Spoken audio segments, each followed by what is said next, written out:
Jama'a barkanmu da dare. Sunana Tangas. Barkanmu da sake dawowa a cikin wannan jerin bidiyoyi da nake kawo muku na HTML. Wannan shine bidiyo na uku a cikin jerin bidiyoyi. Idan ba a manta ba, na tsaya ne inda na sa title tag, wanda title ɗin ya fito shine shafi na. So yanzu ba tare da ɓata lokaci ba, zan ci gaba.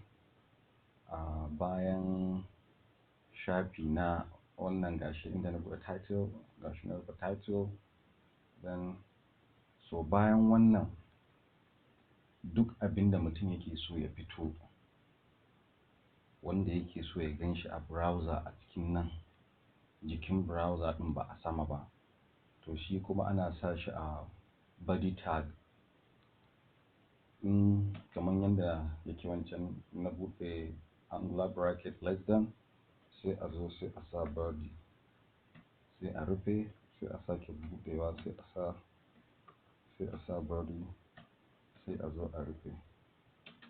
So duk wani abin da mutum yake so ya fito a cikin jikin browser ɗin, to a nan wurin za a sa shi. Duk abin da za a rubuta ya fito a jikin browser, kamar yadda na ce, a tsakanin nan wurin za a sa shi.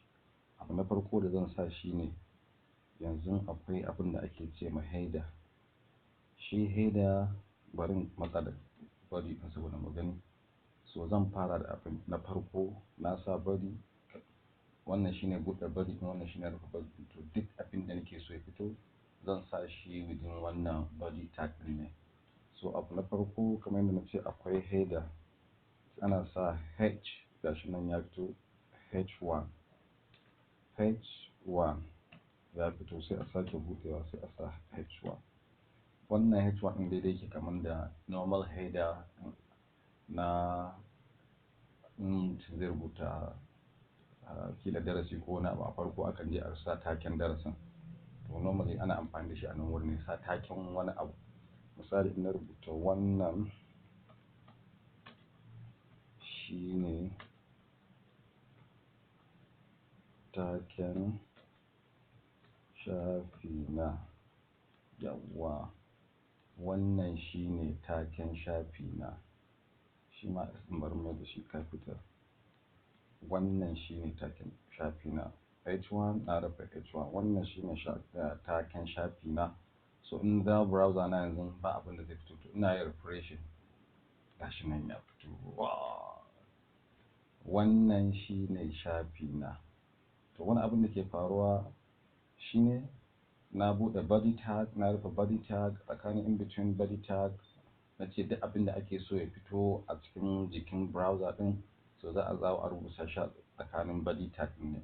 So shine na dawo na buɗe heading H1, na rufe H1.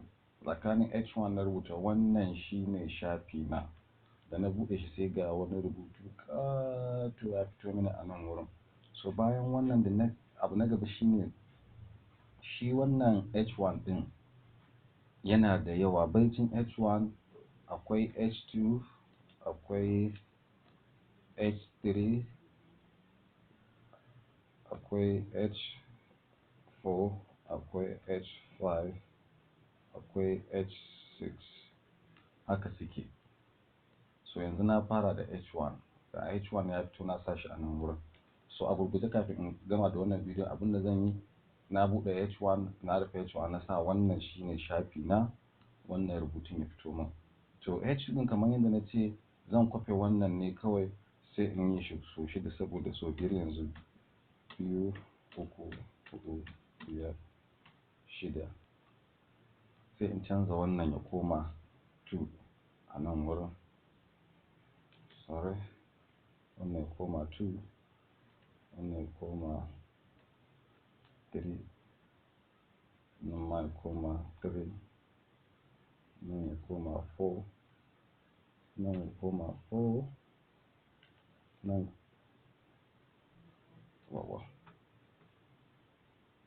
ya koma 5,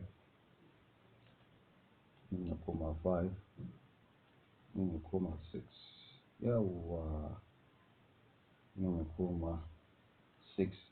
So yanzu an duba nan, wannan shine shafi na farko. So abin da nake so in gani shine 1, 2, 3, 4, 5, 6. H1 ya fi H2 girma, H2 ya fi H3 girma, H3 ya fi H4, H4 ya fi H5, H5 ya fi H6 girma. Ba zan wani tsawaita ba, na dawo nan wurin yanzu na refreshing browser ɗina, za a ga abin da nake nufi. Yawwa, wannan shine H1. Abin da kawai zan yi, zan dawo in differentiate, bambance ana ce wannan saboda a gane a guje. H1 kawai sai in zo ina laziness ya mini yawa. Wannan sai in mai da shi 2, wannan sai in mai da shi 3, wannan sai in mai da shi 4, wannan 5, bari in ce 5 kawai, wannan in mai da shi 6. Yawa, saboda in bambance domin sauƙin ganewa. Yawa, gashi ya fito. Mai H1 gashi a gaba nasa column nasa, mai H2 gashi a gaba H3. In an lura za a ganin H6 shine yake da mafi ƙaranci abun nan. To ba tare da ɓata lokaci ba, ina ganin da wannan ne nake cewa mu huta lafiya, sai mu haɗu a bidiyo na gaba.